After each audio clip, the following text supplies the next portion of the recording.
Hello दोस्तों, welcome back. Good morning, good afternoon, good evening, अपने हिसाब से जो भी हो देख लीजिएगा। हम चालू किए थे ऑर्गेनिक केमिस्ट्री। ऑर्गेनिक केमिस्ट्री में पहला लेक्चर देखा तो वो कोई लेक्चर नहीं था, वो इंट्रोडक्शन था। हाँ, आप जानते हैं वो इंट्रोडक्शन था।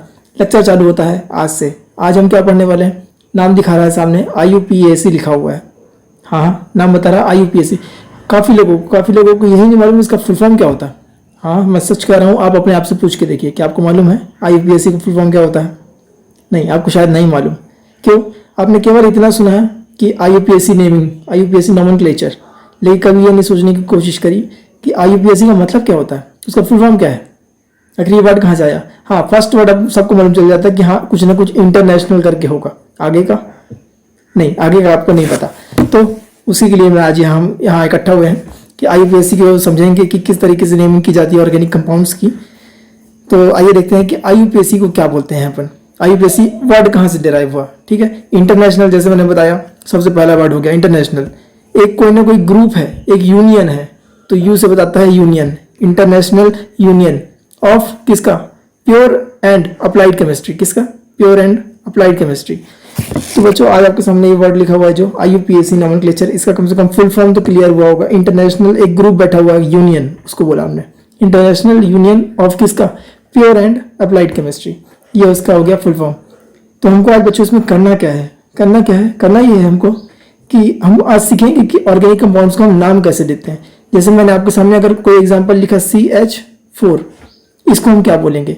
इसको रामलाल तो नहीं बोलेंगे, इसको श्यामलाल तो नहीं बोलेंगे, क्या बोलेंगे? तो इसको मीथेन बोलेंगे। अब ये मीथेन वर्ड कहाँ से आया? एक एक चीज बच्चों बारीकी से समझाऊंगा।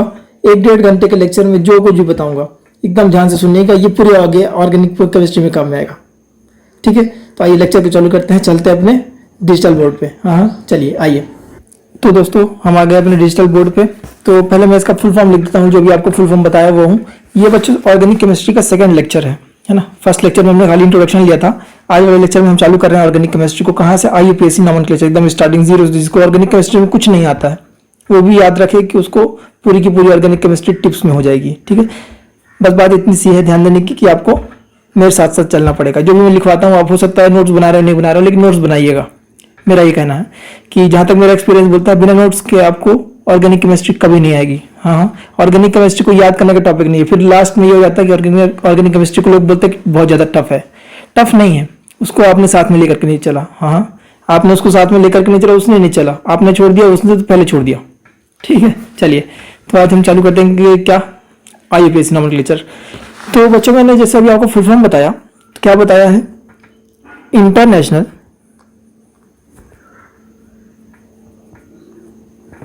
एक ग्रुप बैठा हुआ है, यूनियन, यूनिटी बना करके यूनियन लिख दिया मैंने। Union of pure and applied chemistry, ठीक है। अब चलिए, ये तो मैंने आपको इसका फुल फॉर्म बताया। इन सब ने मिलकर के डिसाइड किया कि किस तरीके से ऑर्गेनिक कंपाउंड्स को नाम दिया जाए, ठीक है। अब जैसे अपने यहाँ जो नाम होते हैं, इस तरीके के नाम तो अपन दे नहीं सकते। क्यों भाई? उसको बोल दिया अगर ये CH4 है तो क्यों ना हम इसको राम बोल दें, ठीक है। CH3 है, CH3 ऐसा है। इथेन है तो क्यों ना हम इसको श्याम बोल दें। ऐसा होता है क्या? नहीं। क्यों? क्योंकि राम भी कोई हो सकता है, श्याम भी कोई भी हो सकता है अपने भारत में, है ना। लेकिन हम इसको एक सिस्टम के हिसाब से इस तरीके का नाम देंगे जो सिर्फ और सिर्फ इसी को दर्शाता हो। इसका मतलब यह है कि वो जो नाम होगा वो सिर्फ और सिर्फ CH4 के लिए ही होगा। मतलब मैं जब भी मीथेन बोलूंगा, तो मेरे दिमाग में ये सीधा स्ट्राइक करेगा कि अपन किसकी बात कर रहे हैं? CH4 की, ठीक है। ये मैंने फिक्स कर दिया। इसके अलावा अगर मीथेन कोई बोलता है तो कोई अदर कंपाउंड हमारे दिमाग में आ ही नहीं सकता। क्यों नहीं आ सकता? क्योंकि वो मीथेन का नाम है, ठीक है। तो चलिए हम चालू करते हैं IUPAC का नोमेनक्लेचर, जो सिस्टम है अपना, किस तरीके से नाम देना है, किस तरीके से सफिक्स, किस तरीके से प्रीफिक्स यूज करना है। एकदम सिंपल स्टेप में सिखाऊंगा और विश्वास माने कि आपको लेक्चर के एंड तक ये समझ आ जाएगा कि जिंदगी में करना क्या है, ठीक है। काफी लोगों को भी यही कंफर्म नहीं करना क्या है। चलिए देखिए, अब मैं नेम की बात करता हूं। अगर मैं नेम लिखना चाहता हूं किसी भी कंपाउंड का, तो मेरे को क्या बात मन में ध्यान रखनी है? मैं क्या बात ध्यान में रखता हूं? वो बताता हूं मैं आपको। देखिए, सबसे पहले बात, रूट वर्ड। ये सारे वर्ड्स मैं बताऊंगा आपको कि ये मैं क्या लिख रहा हूं, इसका मतलब क्या होता है। पहला रूट वर्ड, ठीक है। रूट वर्ड के अगर मैं आगे कुछ लगाऊंगा तो वो सफिक्स नंबर 1 होएगा, उसके आगे कुछ लगाऊंगा तो सफिक्स नंबर 2 होगा। रूट वर्ड के पहले तो प्रीफिक्स नंबर 1, उसके और पहले लगाऊंगा तो प्रीफिक्स नंबर 2, इस तरीके से। अब ये क्या लिख दिया मैंने, ये क्या होता है, ये भी सब समझाऊंगा, ठीक है। आइए समझते हैं। तो दोस्तों फटाफट शॉर्ट में मैं बताता हूँ रूट वर्ड। रूट वर्ड क्या बताता है? रूट वर्ड बताता है कि नंबर ऑफ कार्बन्स के, जो नंबर ऑफ कार्बन चेन है वो कितने नंबर की चेन है। अगर कार्बन चेन है तो वो कितने नंबर की चेन है। तो इसका मतलब मैं लिखूं तो क्या होता है, नंबर ऑफ कार्बन किसमें, चेन में, मेन चेन में, ठीक है, मेन चेन इसमें। अब ये P1 में बताया था प्रीफिक्स 1। प्रीफिक्स 1 क्या बताता है कि कंपाउंड साइक्लिक है या ए साइक्लिक है, साइक्लिक और ए साइक्लिक है, ठीक है। अगर ए साइक्लिक है तो हम कुछ भी नहीं लिखते हैं, लेकिन अगर साइक्लिक है तो हम लिखते हैं साइक्लो, ठीक है।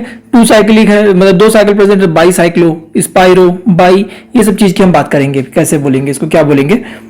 और P2 में बताया था सेकेंडरी प्रीफिक्स।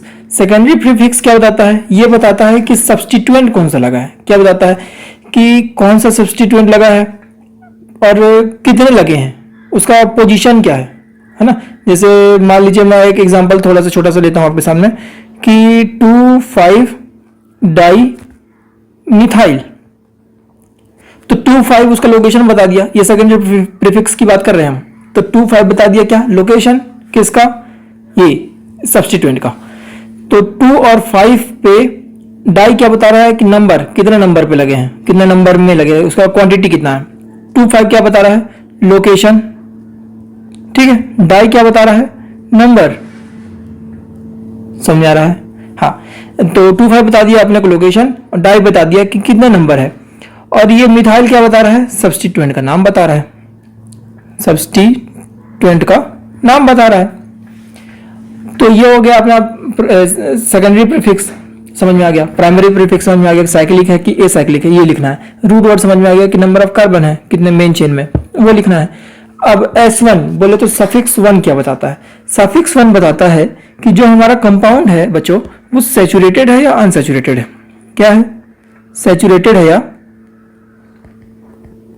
और अनसैचुरेटेड। मैं आपको बताया था पिछले क्लास में, अनसैचुरेटेड मतलब मल्टीपल बॉन्ड प्रेजेंट,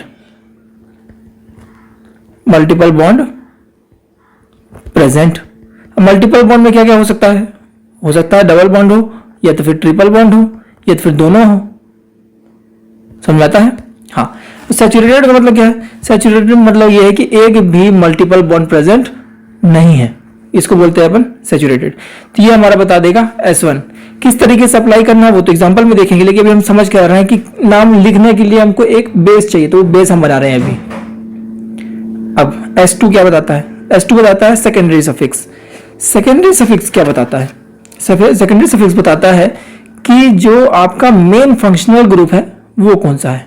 क्या बताता है, मेन फंक्शनल ग्रुप कौन बताता है, सेकेंडरी सफिक्स बताता है ना।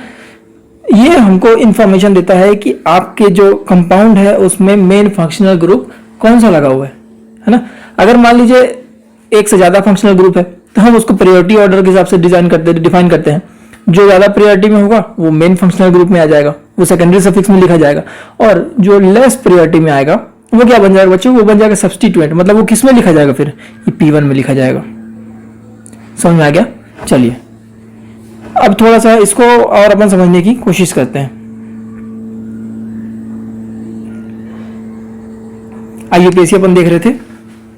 IUPAC अपन ने समझा कि IUPAC बोलते हैं किसको है, international union of pure and applied chemistry. ये हो गया इसका फुल फॉर्म। हमने नाम लिखना के तरीका देखा, तो रूट वर्ड समझा। रूट वर्ड के पहले अपन लगाएंगे प्रीफिक्स, तो पहला प्रीफिक्स, उसके बाद लगाएंगे मतलब उसके और पहले लगाएंगे सेकेंडरी प्रीफिक्स। रूट वर्ड के बाद लगाएंगे अपन सफिक्स पहला, और पहले सफिक्स के बाद लगाएंगे दूसरा सफिक्स। दूसरा सफिक्स हमको बताता है कि मेन फंक्शनल ग्रुप पहला सफिक्स हमको बताता है सैचुरेटेड या अनसैचुरेटेड, मतलब इन या आइन, ये बताता है। रूट वर्ड बताता है कि नंबर ऑफ कार्बन कितने हैं किसमें, मेन चेन में, ठीक है। प्राइमरी प्रीफिक्स क्या बताता है, प्राइमरी प्रीफिक्स बताता है कि कंपाउंड साइक्लिक है या एसाइक्लिक है। एसाइक्लिक है तो हम कुछ भी नहीं लिखेंगे, लेकिन अगर साइक्लिक है तो हम उसमें साइक्लो, बाईसाइक्लो, इस टाइप की चीजें लिखेंगे, ठीक है। अब सेकेंडरी प्रीफिक्स क्या बताता है, सेकेंडरी प्रीफिक्स बताता है कि सब्स्टिट्यूएंट का नंबर क्या है, कितना है, लोकेशन क्या है और कौन सा है, ये हमको बताता है कौन, सेकेंडरी प्रीफिक्स। अब बच्चों हम कुछ नाम देख लेते हैं, जैसे अब हम बात करें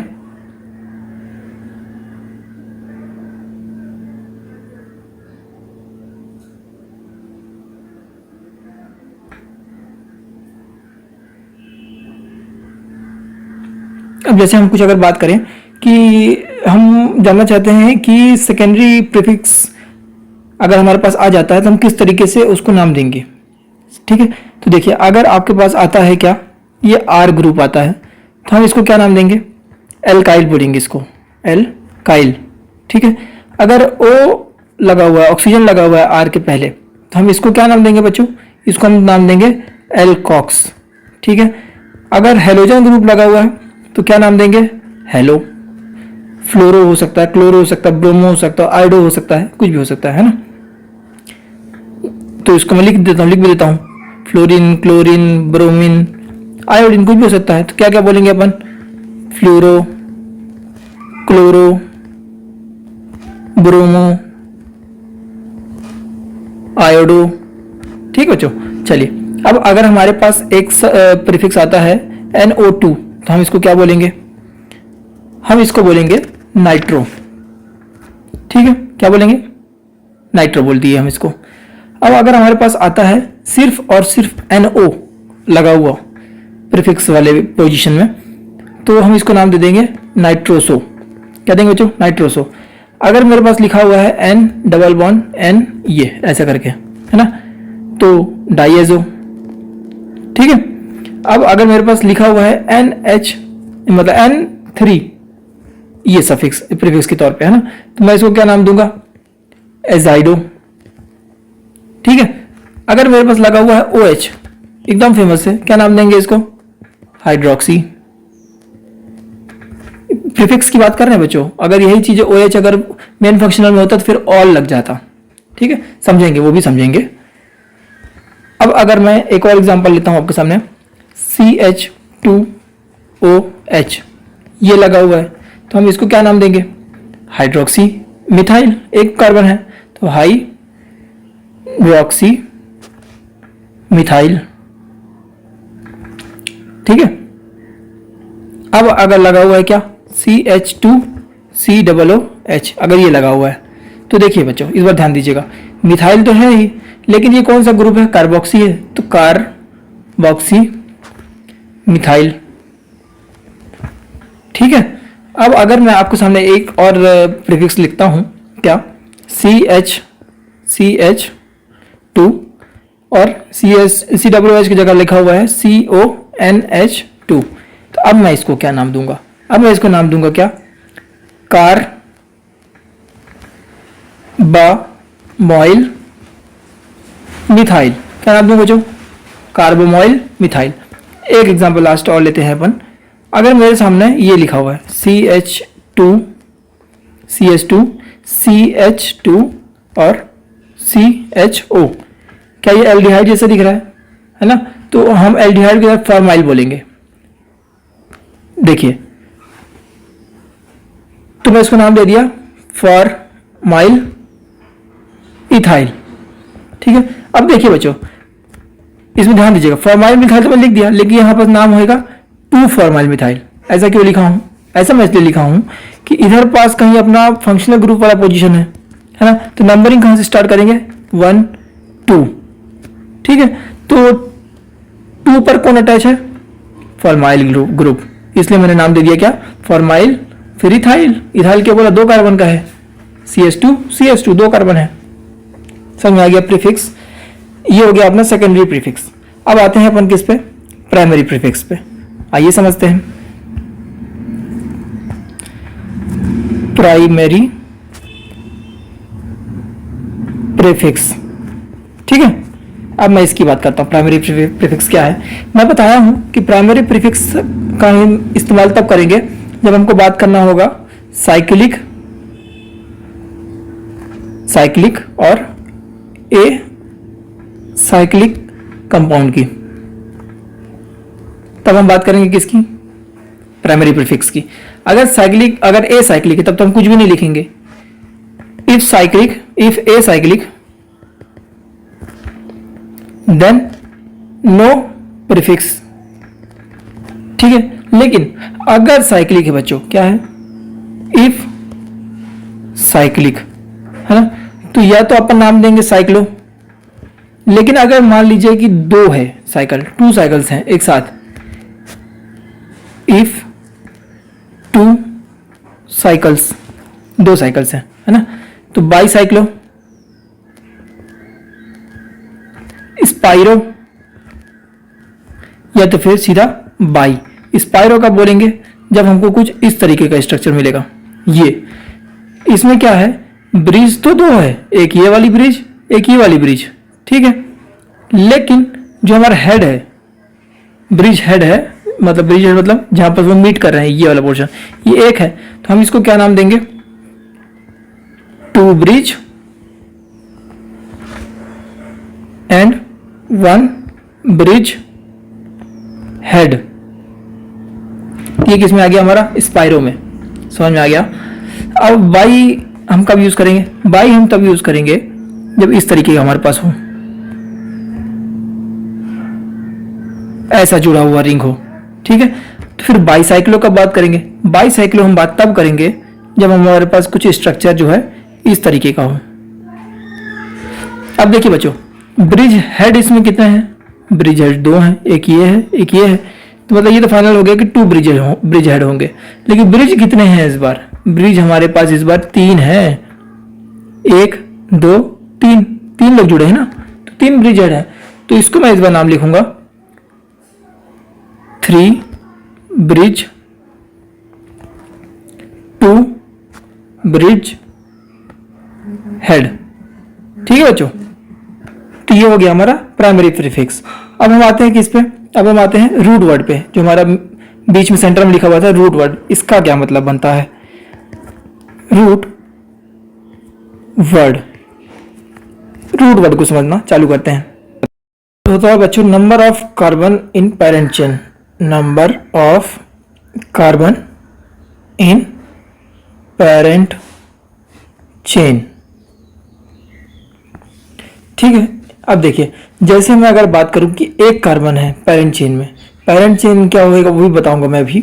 लेकिन मान लीजिए जो अपना मेन कार्बन चेन है उसमें अगर एक कार्बन है, ठीक है, हम इसको नाम देते हैं मिथ, ठीक है। इसके लिए हम जो यूज करते हैं वर्ड मिथ यूज करते हैं। जैसे मैंने आपको एग्जांपल दिया था CH4, जब मैंने इसका इलेबोरेटेड स्ट्रक्चर बनाया था पूरा, तो क्या ये इस तरीके का बन के आया था, है ना। अब देखिए इसमें जो मेन कार्बन चेन है वो कितने कार्बन की है, एक कार्बन की है, ठीक है। अब एक कार्बन की है तो मैंने क्या इसको मिथ बोल दूं, अपने ये जो रूट वर्ड है इसके कॉन्सेप्ट के हिसाब से मिथ बोल दूं। तो आगे अब एक बात बताइए, क्या इसमें कोई भी डबल बॉन्ड है, नहीं डबल बॉन्ड नहीं है, मतलब ईन नहीं लगेगा, ठीक है। क्या ट्रिपल बॉन्ड है, नहीं है, मतलब आइन नहीं लगेगा।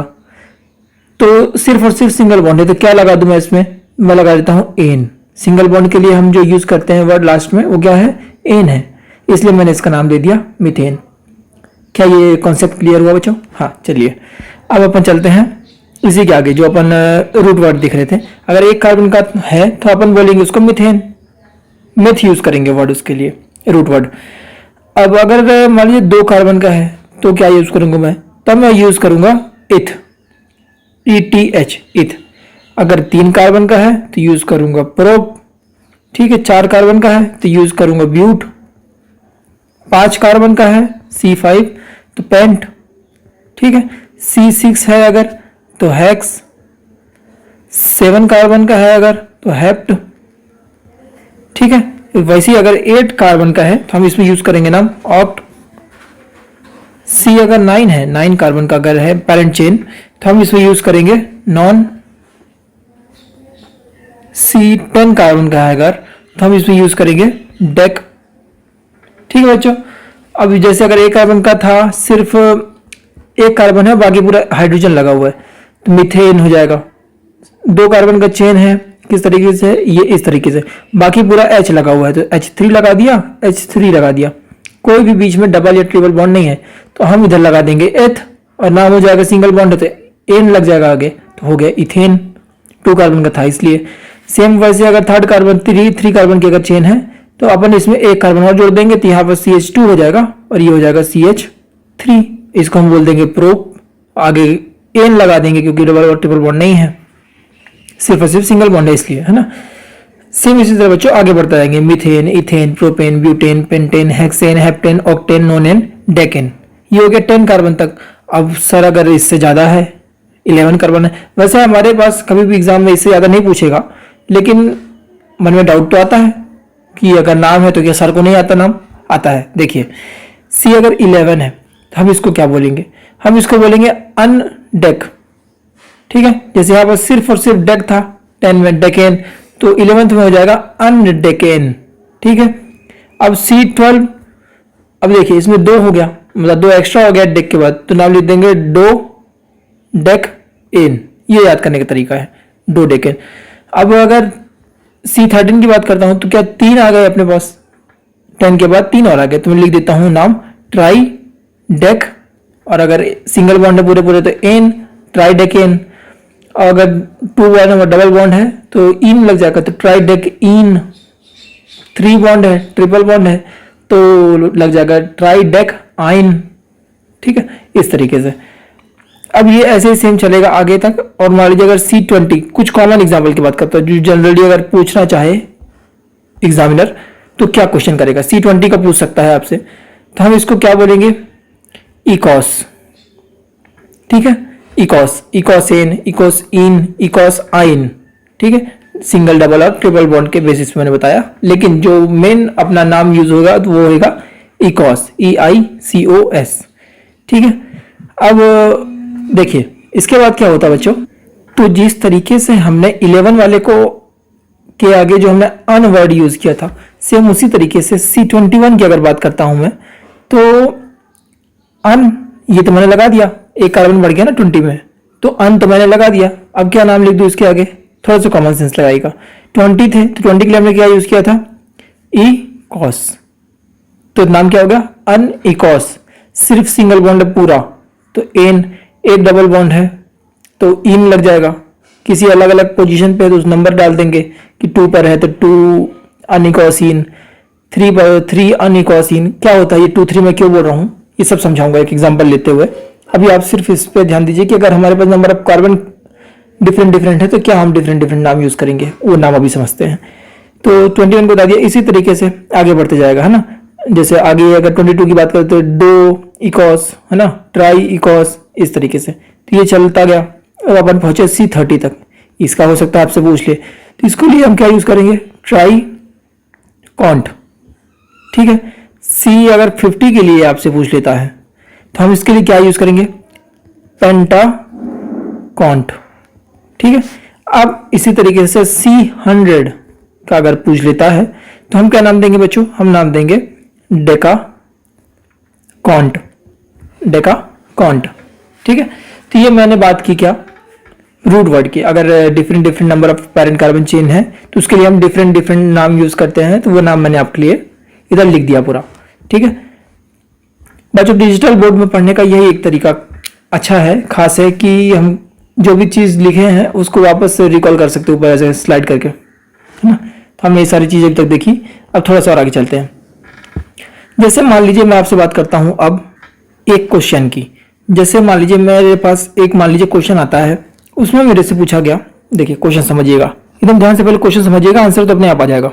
ठीक है, एन एल्कीन, वर्ड क्या बोला बच्चों? इन लगा है, मतलब कहीं ना कहीं डबल बॉन्ड की बात कर रहा हूं मैं, है ना। एन एल्कीन हैविंग, जो आपका रूट वर्ड है, रूट वर्ड डो ई कॉस। ठीक है, डो ई कॉस बच्चों रिकॉल करिए, थोड़ा सा ऊपर देखते हैं। इक्वस मतलब 20, अन इक्वस मतलब 21, तो दो इक्वस मतलब कहीं ना कहीं कार्बन 22 की बात हो रही है। मतलब मेन कार्बन चेन में जो पैरेंट कार्बन चेन में जो कार्बन है, नंबर ऑफ कार्बन वो कितने हैं, 22 है। ठीक है बच्चों, आइए अब फिर से क्वेश्चन समझते हैं। क्वेश्चन में मेरे से बोल रहा है एन एल्कीन हैविंग रूट व डाइकॉस। ठीक है, तो पूछा गया how many structures are possible. अब भाई देखिए, मेरे पास ये तो नहीं पता है कि जो इन है वो कौन से पोजीशन पे है। एल्कीन का जो इन है, मतलब डाई इक्वस इन का जो इन है वो कौन से पोजीशन पे, ये तो हमको नहीं बताया। तो वो तो कहीं भी हो सकता है ना। तो हमको वो सारी पॉसिबिलिटीज लेकर के बतानी है जहां पास हमारा डाई इक्वस इन पॉसिबल है। ठीक है, ये क्वेश्चन है। और एक सेंटेंस क्वेश्चन के आगे ये जोड़ता है, क्या जोड़ता है, straight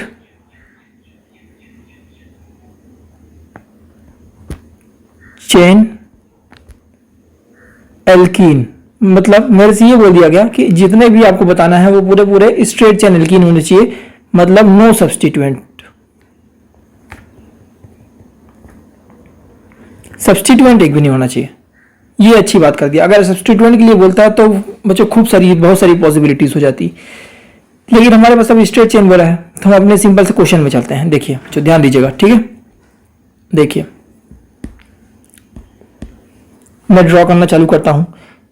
1 carbon, 2 carbon, 3 carbon, 4 carbon, 5, 6, 7, 8, 9, 10, 11, 12, 13, 14, 15, 16, 17, 18, 19, 20, 21, 22, 22 हो गया बच्चों, है ना। अब देखिए 22 की कितनी सारी पॉसिबिलिटीज हो सकती हैं। मेरे को डबल बॉन्ड लगाना है। ठीक है, इन बोला है ना, इन मतलब डबल बॉन्ड। मैं ये एक देखिए लास्ट में लगाया डबल बॉन्ड। ठीक है, अब इसी तरीके से जब मैं इस डबल बॉन्ड को शिफ्ट करते हुए लाऊंगा, जैसे अभी मैंने इधर बनाया था, अब मैं ये डबल बॉन्ड है ना इधर शिफ्ट करता हूँ। ठीक है, मतलब ये जो लास्ट, ये जो अपना स्ट्रक्चर चलता हुआ आ रहा है ये तो आ ही रहा है। ठीक है, ये लास्ट के 3 कार्बन अगर मैं बनाऊं तो मेरा डबल बॉन्ड इस लास्ट वाले से इधर शिफ्ट हो गया, दिख गया। ठीक है, इस तरीके से हम डबल बॉन्ड को शिफ्ट करते हुए लाएंगे, है ना, और जितने भी स्ट्रक्चर हमारा बन जाएगा। अब देखिए बच्चों, हमको ये बात हमेशा याद रखनी है कि जब भी हमारा, मान लीजिए अगर मैं डबल बॉन्ड यहां लगाता हूं, इस वाले पोजीशन में लगाता हूं अगर, है ना, तो कार्बन चेन गिनेगा 1 2 3 4 5 6 7 8, तो क्या ये 8th पोजीशन पे आया, है ना।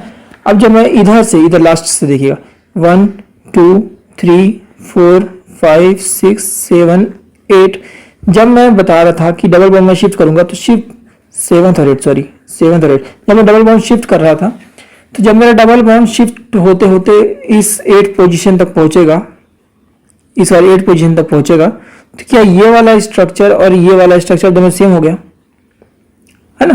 तो इस बात का खास ध्यान रखेंगे क्या, कि हमारा स्ट्रक्चर जो है बच्चों वो रिपीट नहीं होना चाहिए। ठीक है, तो हम यहाँ भी नंबर दे देंगे इधर से 1 2 3 4 5 6 7 8 9 10 11, अब इधर देखिए 9 10 11। ठीक है, मतलब हमारा जो डबल बॉन्ड शिफ्ट होते होते लास्ट आएगा वो कहाँ तक आएगा, वो बॉन्ड आएगा यहाँ तक, क्योंकि इसके आगे जो स्ट्रक्चर है वो हमारा रिपीट होने लग जाएगा। ठीक है, हम भले ही बोल दें कि इस 11 के बाद यहाँ पास 12 आएगा, है ना, लेकिन जब यहाँ आएगा तो नियरेस्ट हम काउंटिंग करेंगे, जब नियरेस्ट काउंटिंग करेंगे तो नंबर तो 11 आएगा, ये वाला 11 आएगा नंबर, तो क्या स्ट्रक्चर हमारा रिपीट हो जाएगा। इसलिए बच्चों खास ध्यान रखेंगे कि हमारा स्ट्रक्चर में जो भी स्ट्रक्चर है वो रिपीट नहीं होना चाहिए। ठीक है, चलिए तो आंसर अपना आ गया, कितना आया, 1, यहाँ से गिनिए 1 2 3 4 5 6 7 8 9 10 11, मतलब total 11 structures are possible for डो इक्वस इन। ठीक है बच्चों, ये हमारा आंसर आ गया। आगे बढ़े, चलिए देखिए अभी तक हमने क्या क्या देखा, थोड़ा सा ऊपर आइए।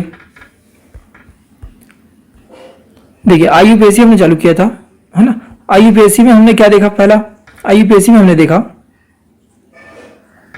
उसका फुल फॉर्म देखा पहले, है ना। उसके बाद हमने देखा कि जो प्रीफिक्स 1 प्रीफिक्स 2 है वो क्या बताते हैं। तो हमने देखा प्रीफिक्स 1 बताता था हमारा साइक्लिक एसाइक्लिक कंपाउंड, प्रीफिक्स 2 हमारा बताता था सब्स्टिट्यूएंट के बारे में, है ना, देख लिया था ऊपर हमने। और फिर रूट वर्ड देखा हमने, रूट वर्ड क्या बताता है। अब हम आते हैं अपने सफिक्स की तरफ बच्चों, है ना। सफिक्स बताता है हमको क्या है, तो मैं हेडिंग लगाता हूं सफिक्स। सफिक्स देख रहे हैं, लेकिन पहला कौन सा देखेंगे हम, S1, पहला सफिक्स क्या बोलता है। तो जो मैंने अभी आपको बताया था कि सफिक्स 1 बताता है हमको कि कंपाउंड जो हमारा सैचुरेटेड है या अनसैचुरेटेड है, मतलब गिव्स इंफॉर्मेशन अबाउट सैचुरेशन और अनसैचुरेशन। सैचुरेशन मतलब क्या है, सैचुरेशन मतलब सिंगल बॉन्ड प्रेजेंट है पूरा, लेकिन अनसैचुरेटेड मतलब डबल और ट्रिपल भी बीच में आ गया। ठीक है बच्चों, आइए देखते हैं, छोटा छोटा एग्जांपल देख लेते हैं, एक आध दो इसमें भी। अब मैं अगर आपके सामने सैचुरेटेड की बात करूं पहले,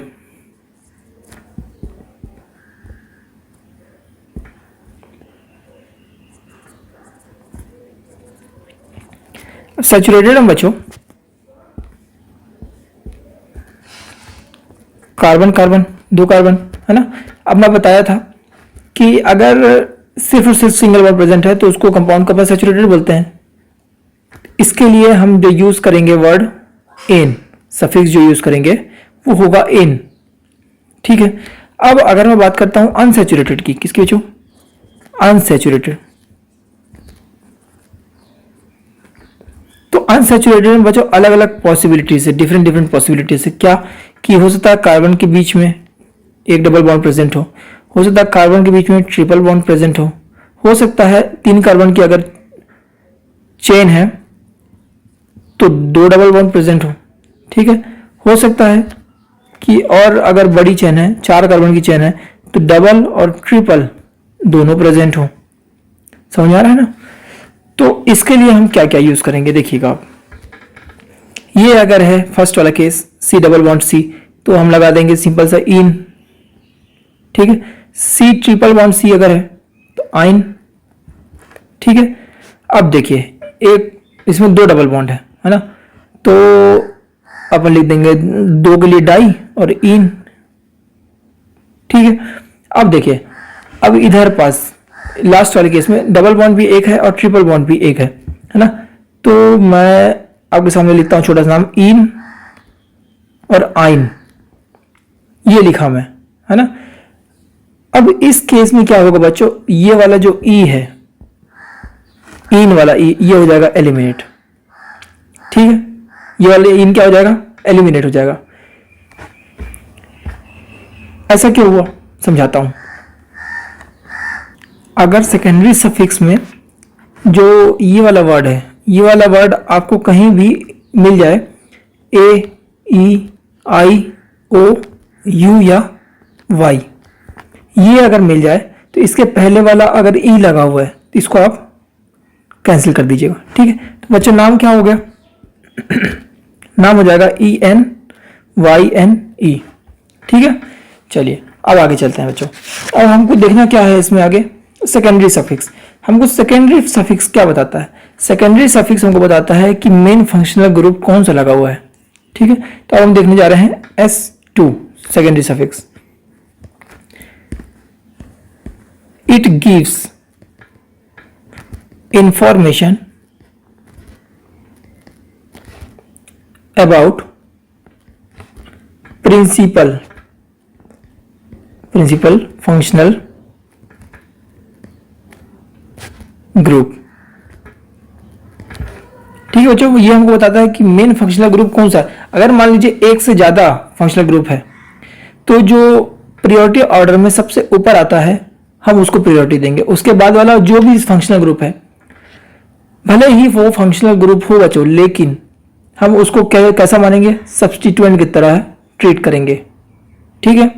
हम एग्जांपल जब आगे लेंगे इसका तब आप सब समझ आएगा आपको कि किस तरीके से हमको उसको किसको मतलब आपको प्रिंसिपल फंक्शनल ग्रुप मानना है और किसको आपको सब्स्टिट्यूएंट मानना है। अब जैसे मान लीजिए बच्चों, आपको पेरेंट चेन को सिलेक्ट करना है किसी भी एक कंपाउंड में, हो सकता है उसमें आपको दिखे कि हाँ यार इसमें तो एक से ज़्यादा पेरेंट चेन हो सकती है, तो उसको सिलेक्ट करने का क्राइटेरिया क्या है ना। तो अब हम सीखने जा रहे हैं क्या, selection of parent chain. Heading लगाता हूं, सिलेक्शन ऑफ पेरेंट चेन, ये मेरे पास आता है। अब तो समझिएगा बच्चों, पहला क्राइटेरिया क्या बोलता है हमको, criteria for selection of parent chain. तो देखिए, अब मैं जो क्राइटेरिया लिखने जा रहा हूं ये सबसे ज्यादा इंपॉर्टेंट है।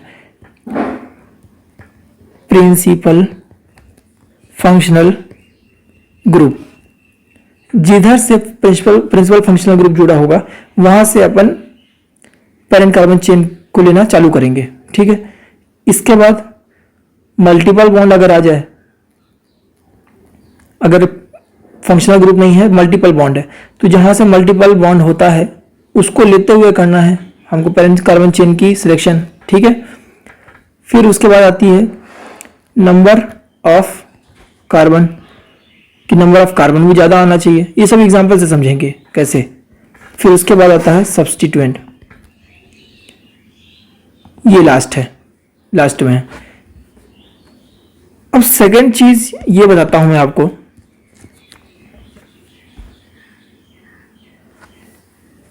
अगर मान लीजिए प्रिंसिपल फंक्शनल ग्रुप और मल्टीपल बॉन्ड नहीं है, अगर प्रिंसिपल फंक्शनल ग्रुप और मल्टीपल बॉन्ड है ही नहीं, तो हमको जो पेरेंट कार्बन चेन सेलेक्ट करना है वो नंबर ऑफ कार्बन को देखते हुए करना है, ठीक है। लिख देता हूं, selection of parent chain without principal functional group and multiple bond. तो फिर मैक्सिमम प्रायोरिटी किसको देंगे, maximum priority to number of carbon, जहां नंबर ऑफ कार्बन ज्यादा होगा उसको हम बोल देंगे। अब देखिए एग्जांपल दे लेते हैं, तो एग्जांपल से बच्चों ज्यादा समझ में आता है। एक एग्जांपल मैं आपके सामने लिखता हूं,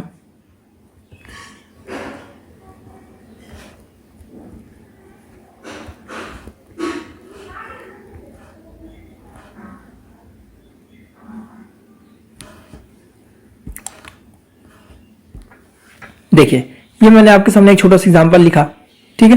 अब मैं आपसे पूछता हूं बच्चों कि आप पेरेंट कार्बन चेन इसका सिलेक्ट करिए, ठीक है। तो एक तो मेरे पास हो सकता है कि मैं इसको ले लूं, ठीक है, एक हो सकता है कि मैं इसको ले लूं, अरे ठीक है। अब देखिए, और देखिए क्या हो सकता है, एक हो सकता है कि मैं इसको ले लूं, दिख रहा है, एक हो सकता है कि मैं इसको ले लूं, दिख गया।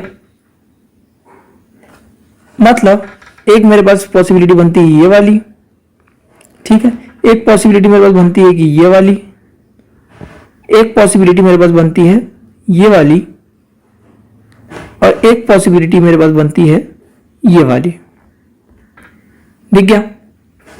फर्स्ट, सेकंड, थर्ड, फोर्थ, मैं इसमें से कौन सा सेलेक्ट करूं। तो आइए नंबर ऑफ कार्बन गिनते हैं। अब पहले फर्स्ट वाले में चेक करते हैं, एक, अब मैं इसको लिखूं कहां, फिर से नीचे बनाता हूं। देखिए एक, ये डब्बा खाली तो इसी डब्बे में बनाते हैं, 1 2 3 4 5 6, क्या इतने ही कार्बन आए।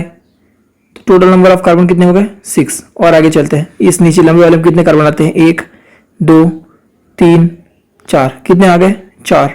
अब इस वाले में देखते हैं कितने आए, 1 2 3 4 5 6, कितने आए, 6। अब इस वाले फोर्थ वाले में देखते हैं कितने आए, 1 2 3 4 5 6 7, कितने आए 7। सबसे ज़्यादा कार्बन नंबर किस में आए, ये वाले में, 7 वाले में। मतलब हमारा आंसर जो है क्या जाएगा बच्चों, 4th। ठीक है, मतलब इस तरीके से हम क्या सिलेक्ट करेंगे, हमारी पेरेंट कार्बन चेन। आइए एक एग्जांपल छोटा सा मैं और देखता हूं।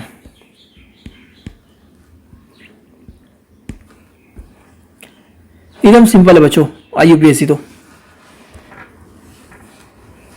एग्जांपल नंबर सेकंड मेरे पास ये आया कि बच्चों ये 1 2 3 4, एक इधर ऊपर 5, कुछ इस तरीके से मेरे को दिया।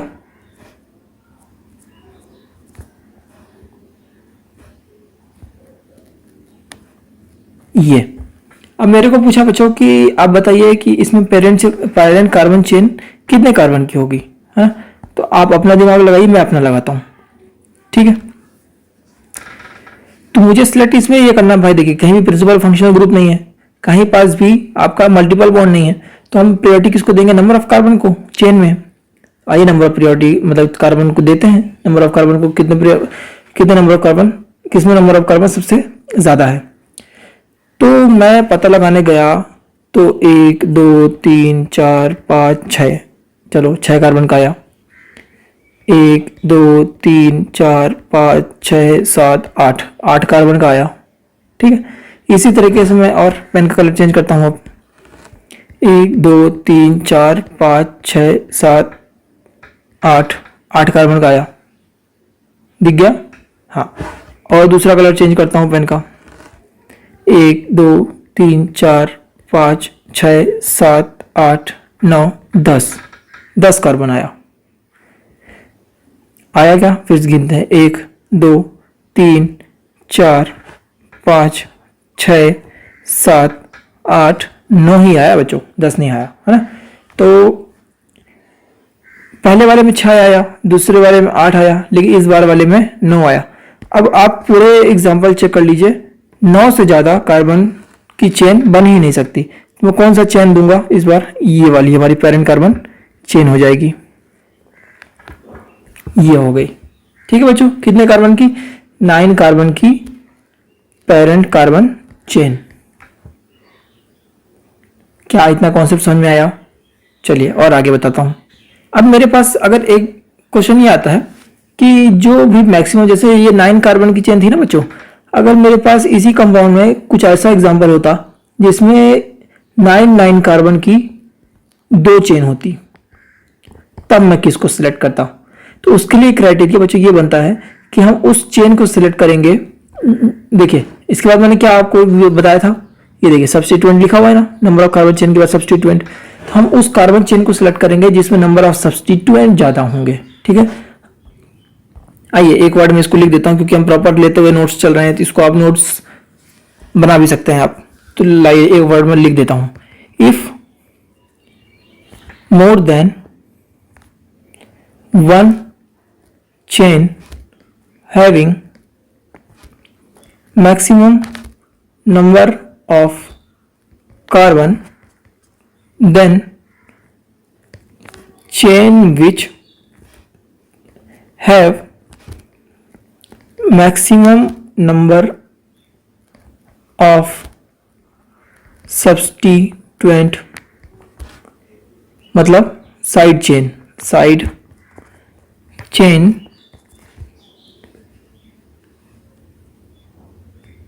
इसी को अपन और क्या बोल सकते हैं, और branch side chain is considered as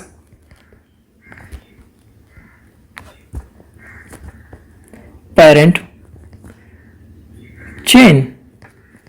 ये तो हो गई किताबी भाषा। अब हमको कैसे समझ में आए, अब हम तो सिंपल वर्ड में पढ़ने वाले। देखिए एग्जांपल लेता हूं, मेरे सामने एक एग्जांपल आया बच्चों इस तरह का।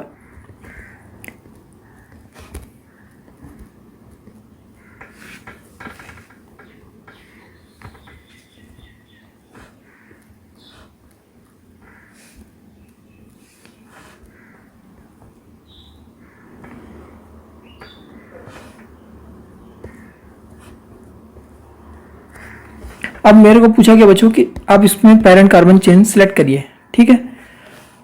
तो अगर मैं नंबरिंग देता हूँ 1 2 3 4 5 6 7, ठीक है। अब दूसरे पेन से एक नंबरिंग देता हूँ 1 2 3 4 5 6 7, मतलब देखिए 7 कार्बन की चेन सबसे बड़ी चेन है, इससे बड़ी नहीं हो सकती। तो अब मैं कौन सा वाला लूँ, ये रेड पेन से जब नंबरिंग लिखा हूँ ये वाली चेन लूँ कि जो ब्लैक पेन से नंबरिंग लिखा हूँ वो वाली चेन लूँ। आइए पहले अपन चलते हैं रेड पेन वाले के पास। रेड पेन वाले में अब हम देखेंगे इसके पास सब्स्टिट्यूएंट कितने हैं, है ना। तो आइए मैं इसको बना देता हूँ पैरेंट कार्बन चेन पहले। ये मैंने बनाया पैरेंट कार्बन चेन। अब बच्चों मैंने बोला सब्स्टिट्यूएंट ध्यान दीजिएगा कितने हैं, है ना। तो नंबर ऑफ सब्स्टिट्यूएंट देखते हैं इस वाले में कितने हैं।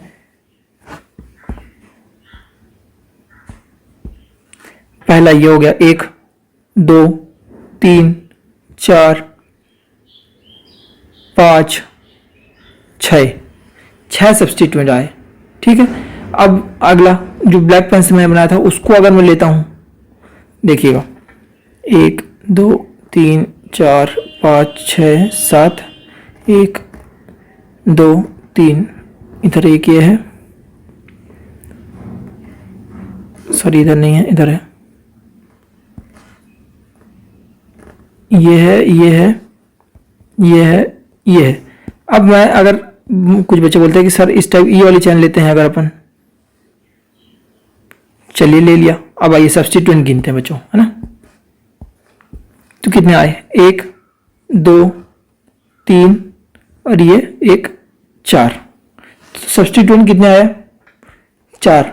इस वाले में कितने आए थे 6। तो मेन पेरेंट चेन अपनी कौन सी कहलाएगी अब, ठीक है। तो ये वाली कहलाएगी जो मैंने रेड पेन से नंबरिंग डाला था और पर्पल कलर से चेन ड्रॉ की थी। अरे क्लियर है क्यों आई, क्योंकि नंबर ऑफ कार्बन कितने हैं 7 है और सब्स्टिट्यूएंट कितने हैं 6 सब्स्टिट्यूएंट। अब आई होप कि आपको ये तो क्लियर हो रहा होगा कि किस तरीके से मैं number of carbon chain select करूंगा, ठीक है। आइए इसी पे बेस्ड एक एग्जांपल अपन और लेते हैं छोटा सा। बच्चों ऑर्गेनिक केमिस्ट्री बहुत आसान है, आपको आगे भी बहुत मजा आएगा, लेकिन साथ में लेते हुए जरूर चलना है आपको इसमें।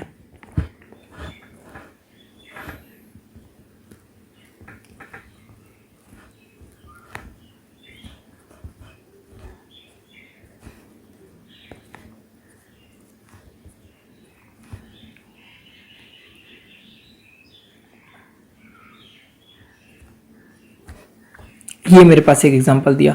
अब मेरे से पूछा गया बच्चों कि इसमें पैरेंट कार्बन चेन कितने कार्बन की होगी, तो मैं अब बताने चला इसका आंसर, है ना।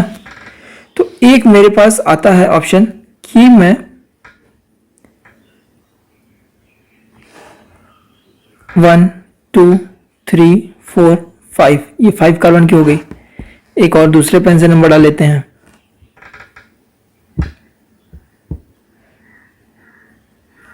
1 2 3 4 5, ये नंबर डाल लिए, ठीक है।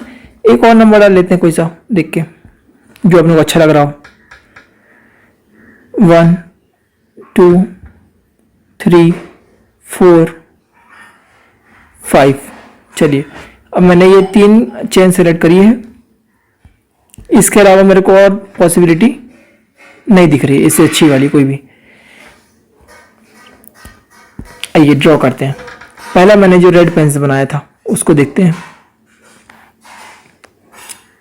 इस वाले में चलिए स्ट्रक्चर ही बनाता हूं दोबारा से तो आपको और क्लियर होगा अच्छे से। देखिएगा बच्चों,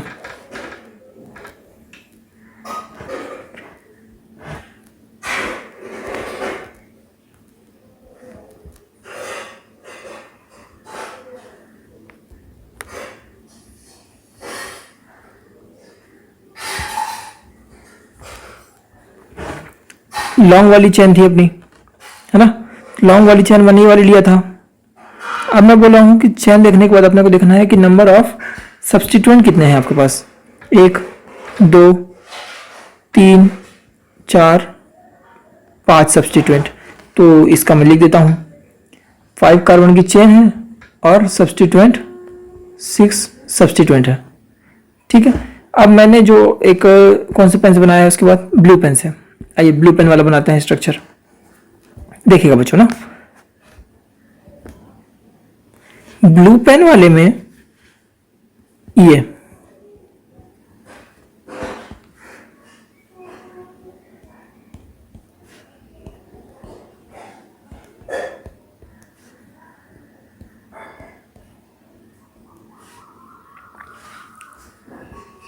क्या यही स्ट्रक्चर है?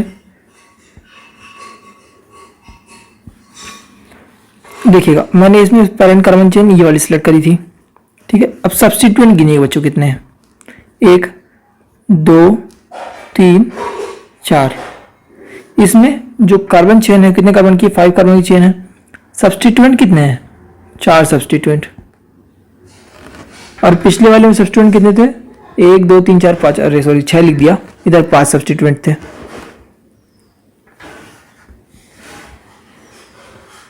पांच कार्बन की चेन और 5 सब्स्टिट्यूएंट, ठीक है। अब इससे अच्छा तो पहले वाला ही था, इसमें 4 आए और पहले वाले अपने कितना आया सब्स्टिट्यूएंट, पहले वाले में 5 आया था, है ना। अब मैं जो अपना एक और पेन से बनाया हूं उसको बनाते हैं। 1 2 3 4 5, 1 2 1 2। बच्चों मेरे साथ आप भी हो सके तो प्रैक्टिस करिएगा कॉपी में, उससे क्या है ना कि कॉन्सेप्ट और क्लियर होगा और अच्छा होगा। अब इस वाले में मैंने कौन सा चेन सिलेक्ट किया था बच्चों, इस वाले में मैंने जो चेन सिलेक्ट किया था वो ये वाला किया था, अरे किया था। तो देखिए अब इसमें मेरे को बताइए सब्स्टिट्यूएंट कितने हैं, 1 2 3 4 5 6। ये वाला पूरा ही रहेगा, ये वाला ऐसा ऐसा पूरा रहेगा ये सब्स्टिट्यूएंट,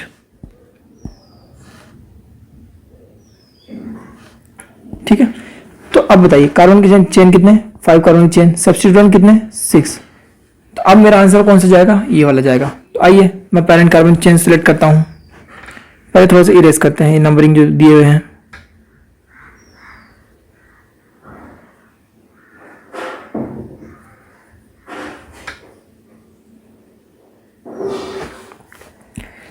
अब मैं सिलेक्ट करता हूँ पेरेंट कार्बन चेन, तो कौन सी करूंगा मैं, ये हो गई आपकी पेरेंट कार्बन चेन, ठीक है। अब बच्चों पेरेंट कार्बन चेन करने का भी अपना एक अलग महत्व है, इसी से हम आगे डिसाइड करेंगे कि स्ट्रक्चर का नाम क्या होगा, नेमिंग कैसे करेंगे उसकी, है ना। इसलिए ये चीज़ ध्यान से दीजिएगा और एकदम अच्छे से समझिएगा। कॉन्सेप्ट क्लियर है ये वाला कि किस तरीके से आप selection of parent carbon chain करेंगे, है ना। अब आइए कुछ एक आध बातें और बताता हूँ।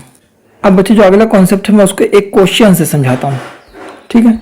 मेरे सामने एक ड्रॉ किया क्वेश्चन किसी ने इस तरीके का कि भाई ये आपका क्वेश्चन है, इसमें आप बताइए कि पेरेंट कार्बन चेन कौन सी होगी। देखिए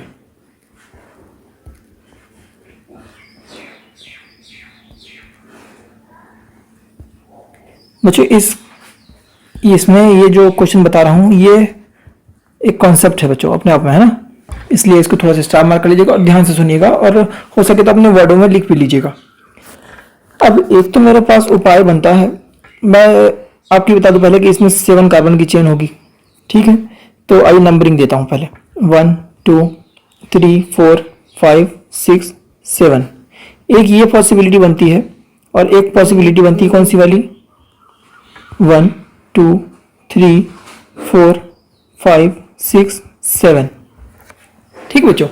अब मैंने आपको बताया कि नंबर ऑफ कार्बन ज़्यादा हो वाली लेना है, तो नंबर ऑफ कार्बन यहाँ सेम हो गए। अब फिर उसके बाद मैंने बोला था कि सब्स्टिट्यूएंट जहाँ ज़्यादा हो उसको लेना है। अब इस वाले केस में बच्चों आप गिनिएगा तो आपको दोनों में ही 5 सब्स्टिट्यूएंट दिखेंगे दोनों केसेस में, ठीक है। रेड पेन वाले के लिए अगर मैं बात करूँ तो रेड पेन वाले के लिए सब्स्टिट्यूएंट जो हो जाएगा वो हो जाएगा ये 1 2 3 4 और ये एक पूरा 5, ठीक है। और ब्लू पेन वाले के लिए अगर मैं बात करूं तो क्या हो जाएगा आपके लिए सब्स्टिट्यूएंट, 1 2 ये पूरा 3 ये 4 और ये 5, ठीक है। अब देखिए सब्स्टिट्यूएंट के नंबर भी सेम हो गए। अब हम किस तरीके से डिसाइड करेंगे, अब हम डिसाइड करेंगे, तरीका ये रहेगा कि जहां पास से पोजीशन ऑफ सब्स्टिट्यूएंट पास हो, है ना, इफ लोकेंट पोजीशन और इन ए चेन इज ऑल्सो सेम। ये कॉन्सेप्ट ये है कि अगर मान लीजिए locant position in a chain is also same, फिर हम क्या देखेंगे, अल्फाबेटिकल ऑर्डर देखेंगे। भाई अभी तो अपना क्या देखना है कि लोकेंट पोजीशन अलग अलग है, तो लोकेंट पोजीशन जहां से पास पड़ेगा उसको ले लिए। भाई पहला हो गया अपना number of carbon chain, number of carbon chain जहां जाएंगे उसके पीछे बन जाएंगे। नंबर ऑफ कार्बन चेन अगर सेम होगा, सब्स्टिट्यूएंट जहां ज्यादा है वहां जाएंगे। सब्स्टिट्यूएंट भी अगर सेम है, फिर हम देखेंगे पोजीशन ऑफ सब्स्टिट्यूएंट, जहां से पास में बढ़ेगी नंबरिंग के उसको लेंगे। अब अगर पोजीशन वगैरह भी सेम है, तब फिर हम देखेंगे अल्फाबेटिकल ऑर्डर। अल्फाबेटिकल ऑर्डर कैसे, जैसे मान लीजिए इथाइल लगा है और मिथाइल लगा है, ठीक है, तो अल्फाबेटिकल में ई पहले आता है ना, तो हम वो वाली पैरेंट कार्बन चेन सेलेक्ट करेंगे जहां पास अपने को इथाइल लगा मिले पहले, ठीक है। सब बताऊंगा मैं किस तरीके से, कहाँ कैसे। तो अब अपन बात करते हैं इस एग्जांपल की बच्चों। तो इस एग्जांपल में मैं पैरेंट कार्बन चेन कौन सी सिलेक्ट करूंगा, है ना, तो इसको मैं थोड़ा सा और बना करके अच्छे से दिखाता हूं, है ना। तो देखिएगा, मैं अगर बात करूं कि 1 2 3 4 5 6 7 कार्बन की चेन थी, यहां भी ऐसा कार्बन था, ये और ये ऐसा था। अब मैंने बोला था अगर मैं सिलेक्ट करता हूं ये वाली पैरेंट कार्बन चेन, है ना, तो कितने अपने पास आए थे सब्स्टिट्यूएंट, टोटल 5 आए थे। उनका पोजीशन क्या क्या था, पोजीशन लिखता हूं। उनका पोजीशन था 1 2, मतलब कि 2 पे ही थे, सेकंड कार्बन पे ही थे, दो फंक्शनल ग्रुप। एक था कौन से कार्बन पे, 1 2 3, ये फोर्थ कार्बन पे था एक फंक्शनल ग्रुप, मतलब एक सब्स्टिट्यूएंट। और फिर अगला 6th कार्बन पे थे एक, और ये दो सब्स्टिट्यूएंट, है ना। अब अगला एक और जो मैंने सेलेक्ट किया था पैरेंट कार्बन चेन, उसको ड्रॉ करता हूं।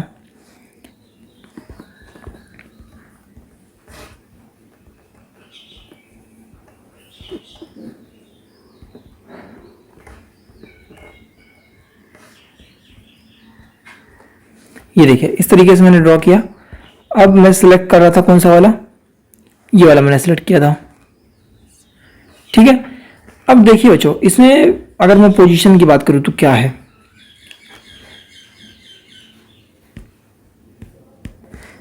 ये सेकंड कार्बन पे कितने हैं, 2 हैं। फिर फोर्थ कार्बन पे 1 है, कौन सा वाला, ये वाला है फोर्थ कार्बन पे, ठीक है। फिर अगला है 5th कार्बन पे, फिर उसके अगला है 6th कार्बन पे, है ना। अब दोनों को बच्चों कंपेयर करते हैं। इस वाले के केस में 2 सब्स्टिट्यूएंट थे, 2 में 2, और उसके बाद 4 में थे 1, फिर था 6 में 1, है ना। अब इस वाले केस में, इसके केस में बात करूं अगर, तो सेकंड पोजीशन पे है 2 सब्स्टिट्यूएंट, फिर 4th पोजीशन पे है 1 सब्स्टिट्यूएंट, फिर 5th पे है 1 सब्स्टिट्यूएंट, और 6th पे है 1 सब्स्टिट्यूएंट। सब्स्टिट्यूएंट का नंबर दोनों में सेम है, क्या है वो, 5 है। सॉरी, यहाँ 6 में 2 है ऊपर वाले केस में, नीचे वाले केस में 6 में 1 है। कौन सा वाला है, ये वाला कार्बन, है ना। अब मैं बताया हूँ कि जहां से नंबरिंग में पास पड़े सब्स्टिट्यूएंट, तो देखिए यहाँ पास 2 में आएगा पहले, फिर 4 में आएगा। यहाँ भी क्या 2 में आ रहा है, 4 में आ रहा है, हाँ। उसके बाद यहाँ पास सीधे 6 में आएगा, लेकिन यहाँ पास तो 5 में आ रहा है, इसलिए हमारी पैरेंट कार्बन चेन ये वाली होगी। अब मैं क्वेश्चन में अगर ड्रॉ करूं पैरेंट कार्बन चेन, तो मैं कैसा ड्रॉ करूंगा, वो रहेगी अपनी ये वाली चेन। दिख गई क्या बच्चों, कॉन्सेप्ट भी क्लियर हो गया। अगर मान लीजिए पहले अपन प्रायोरिटी किसको दे रहे थे, फंक्शनल ग्रुप को। अगर फंक्शनल ग्रुप नहीं है, मल्टीपल बॉन्ड को, मल्टीपल बॉन्ड भी नहीं है तो नंबर ऑफ कार्बन का, नंबर ऑफ कार्बन भी अगर सेम हो गए तो सब्स्टिट्यूएंट को, सब्स्टिट्यूएंट के नंबर भी सेम हो गए। ओह, अब क्या करें, सब्स्टिट्यूएंट के नंबर अगर सेम हो गए तो हम देखेंगे उनका पोजीशन, ठीक है। अब पोजीशन देख करके फिर उसके बाद अगर पोजीशन भी सेम है तब हम फिर अल्फाबेटिकल ऑर्डर लास्ट में लगाएंगे, ठीक है। बच्चों देखिए, अगर हम ज़्यादा तो नहीं पढ़ रहे हैं, कहीं मैं ज़्यादा तो नहीं बता रहा हूँ कॉन्सेप्ट आपको, ये सब इंपॉर्टेंट है इसलिए बता रहा हूँ, है ना। ज़्यादा लगे तो आप हो सकता है एक बार कमेंट मुझे छोड़ दीजिएगा, तो उसके बाद से मैं इतना ज़्यादा नहीं पढ़ाऊंगा, छोटे छोटे उसमें ख़त्म कर देंगे अपन, जो आम कॉन्सेप्ट है, जनरल कॉन्सेप्ट है। ये सब मैं इसलिए बता रहा हूँ क्योंकि बच्चों हमारा जो एग्ज़ाम है वो टफ है ना। तो हमारा जो एग्ज़ाम के हिसाब से दिमाग चलना चाहिए, जो हमारा दिमाग है वो धीरे नहीं एग्ज़ाम के हिसाब से चलना चाहिए। ये नहीं कि हाँ ठीक है चल रहा है, अभी तक मैंने क्या कर लिया, आगे मैं क्या कर लूँगा, ये चीज़ नहीं सोचना कभी भी। मैं आपको अगर इतना अच्छा अच्छा कॉन्सेप्ट दे रहा हूँ तो आप उसको ग्रैब कीजिए, ठीक है। चलिए आइए आगे चलते हैं, एक आध एग्जाम्पल और देख लेते हैं। अब बच्चों अब मैं डबल बॉन्ड की तरफ आता हूँ। ये तो मैंने आपको एक कॉन्सेप्ट बता दिया अच्छा वाला। अब अपन नॉर्मल एग्जाम्पल्स लेते हैं। जो अभी मैंने आपको एग्जाम्पल बताया है वो खाली समझने के लिए था, हो सकता है उस टाइप का क्वेश्चन आए या ना आए उसकी गारंटी अपन नहीं लेते, लेकिन हाँ अब यहाँ से जो चालू होता है यहाँ से क्वेश्चन आने शुरू हो जाते हैं आपके। अब मेरे सामने एक क्वेश्चन बनाया कि ये है और मेरे से पूछा कि आप बताइए कि इसमें से पैरेंट चार कार्बन चेन आपकी कितने कार्बन की होगी, कौन सी होगी, ठीक है।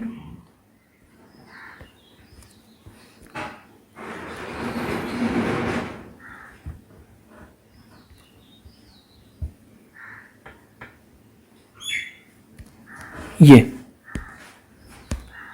अब एक बच्चा आया, सर ये तो अलग ही दिख रहा है कि ये कार्बन की चेन है,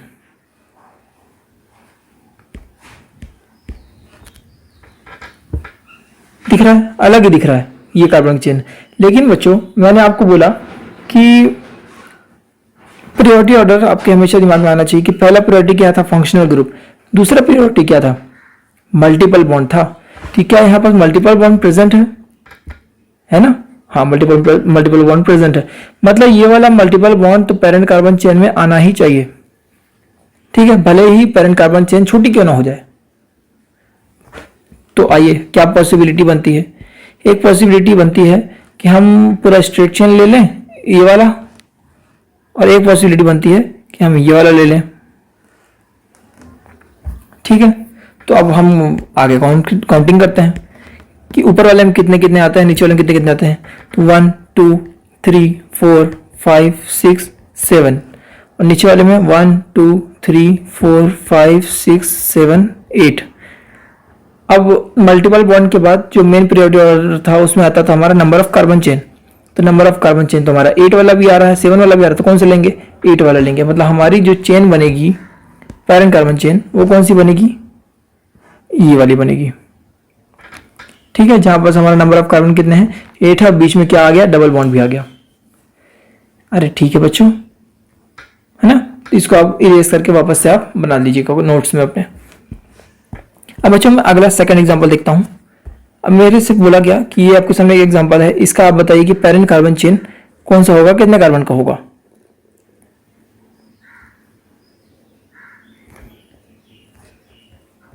ठीक है, अब देखिए बच्चों एक प्रायोरिटी तो ये बनती है कि मैं ये वाली ले लूँ चेन, ठीक है। एक प्रायोरिटी मेरे पास बनती है कि मैं ये वाली ले लूँ चेन, मैं लूंगा कौन सी।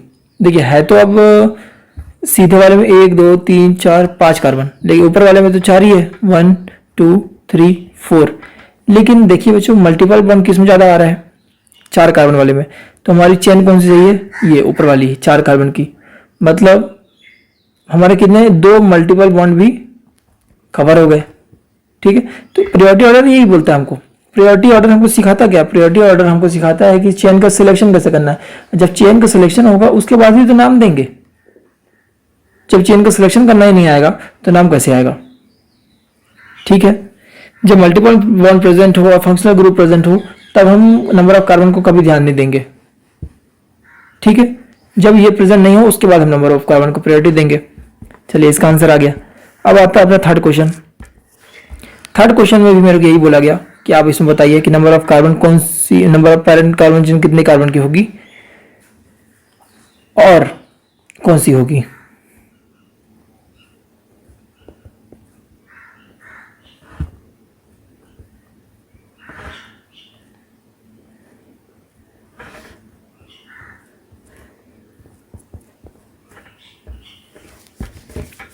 ठीक है, आइए देखते हैं कौन सी होगी। एक पहले आप काउंटिंग करिए, 1 2 3 4 5 6, एक ही हो सकता है, 6 कार्बन आया। यहां से लेते हैं 1 2 3 4 5 6 7। ओहो ये तो 7 कार्बन आ गया। तो अब हम कौन सी लेंगे? ऑब्वियस बात है 7 और कार्बन वाली लेंगे भाई। डबल बॉन्ड भी तो कवर हो गया 2 ठो, ये 1 और ये 2, है ना। और डबल बॉन्ड कवर होने के साथ साथ हमारा नंबर ऑफ कार्बन चेन भी ज़्यादा हो गया, तो इस बार हम 7 वाली लेंगे। तो ब्लू वाली लिए हैं, तो ये चलिए मैं ब्लू पेन से बना देता हूँ इस बार।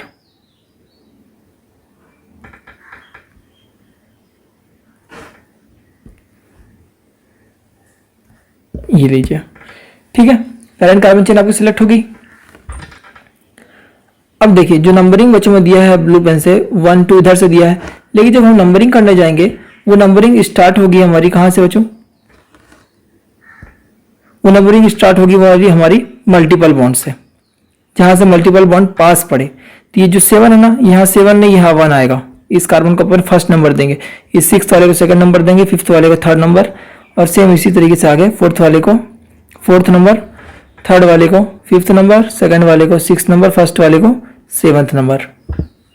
ठीक है, मतलब हमारे मल्टीपल बॉन्ड की पोजीशन क्या हो गई? पोजीशन किस पे? फर्स्ट एंड 5th पे।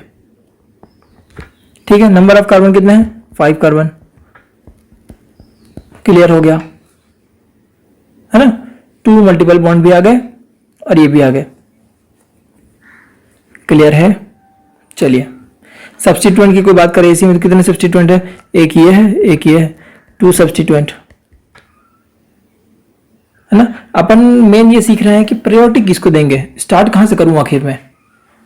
ठीक है, चलिए अब एक और एग्जांपल छोटा सा ले लेता हूं। अब बच्चों एग्जांपल ही चलेगा, जितना हम एग्जांपल खेलेंगे उतना ही अपना इजी हो जाएगा टॉपिक। तो देखिए अगला एग्जांपल क्या था, ये कौन सा था? थर्ड हो गया था। अब आ गया अपना 4th एग्जांपल।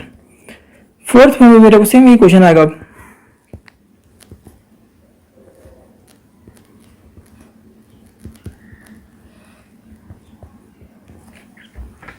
अब देखिए, अब मेरे से इसमें ये पूछा गया कि बच्चों इसका बताइए आपका कौन सा कार्बन चेन होगा, parent carbon chain.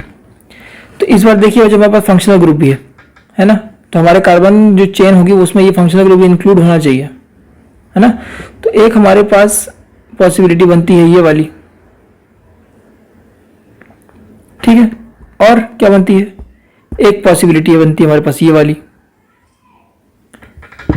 Number of carbon जो ग्रीन वाला है इसमें आते हैं केवल 4, लेकिन जो रेड वाला है इसमें आते हैं कितने? 1 2 3 4 5 6 कार्बन। ठीक है, 6 कार्बन से, और हमारा जो फंक्शनल ग्रुप है उसको भी लोवेस्ट प्रायोरिटी मिल गई, थर्ड नंबर पे आ गया। अगर पीछे से चालू करते हैं जहां 6 है उसको 1 लिखते तो हमारे फंक्शनल ग्रुप की जो पोजीशन होती है वो 4 होती, 4th कार्बन पे होती। लेकिन अभी हम जब यहाँ से चालू कर रहे हैं, जहां अभी नंबर 1 लिखे हैं ये वाला, यहाँ से जब हम गिनते हैं तो नंबर जो आता है फंक्शनल ग्रुप के पास वो आता है 3, और मल्टीपल बॉन्ड के पास आता है 1।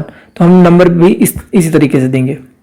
ठीक है, मतलब हमारे जो मेन कार्बन चेन है उसमें क्या क्या आया? एक फंक्शनल ग्रुप आया, प्रिंसिपल फंक्शनल ग्रुप, एक मल्टीपल बॉन्ड आया, और कितने कार्बन चेन है? 6 कार्बन की चेन आई। ठीक है, ये कंक्लूजन लिखना आना चाहिए आपको, इससे ज्यादा प्रायोरिटी हो ही नहीं सकती। ये लास्ट है, फाइनल है। अब आता है 5वां एग्जांपल। मेरे पास एक क्वेश्चन आया बच्चों किस तरीके से? इस तरीके से।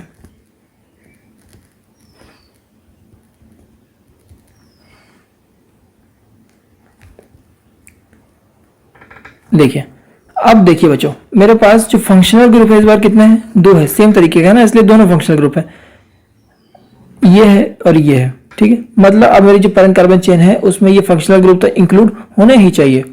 तो मेरे पास सिर्फ और सिर्फ कौन सा रास्ता बचता है? ये वाला। मैं इसको मान लूँ अपना फंक्शनल ग्रुप, मतलब जो चेन है ना। अब नंबरिंग कहाँ से दूंगा? नंबरिंग वहां से दूंगा जो वहां से फंक्शनल ग्रुप पास पड़े, जहां से फंक्शनल ग्रुप पास पड़े। तो नंबरिंग क्या होगी? 1 2 3 4, ऐसी नंबरिंग होगी इस बार, है ना। तो फंक्शनल ग्रुप को पोजीशन कौन कौन सी मिली? First and second. Multiple bond को पोजीशन कौन सी मिली? थर्ड।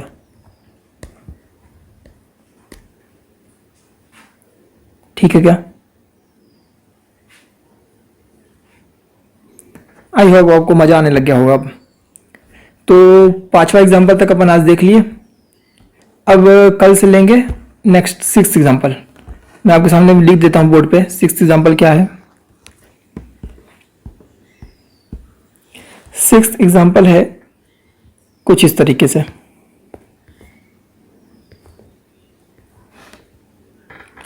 एक, दो, तीन, चार, 5, 6, छठे कार्बन पर लगा है OH।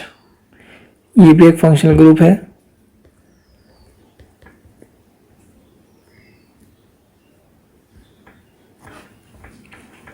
ये अब बच्चों मेरे से क्वेश्चन में ऐसे ही पूछा गया कि कौन सा इस बार, एक यहाँ पर डबल बॉन्ड भी है, ये डबल बॉन्ड है ये वाला।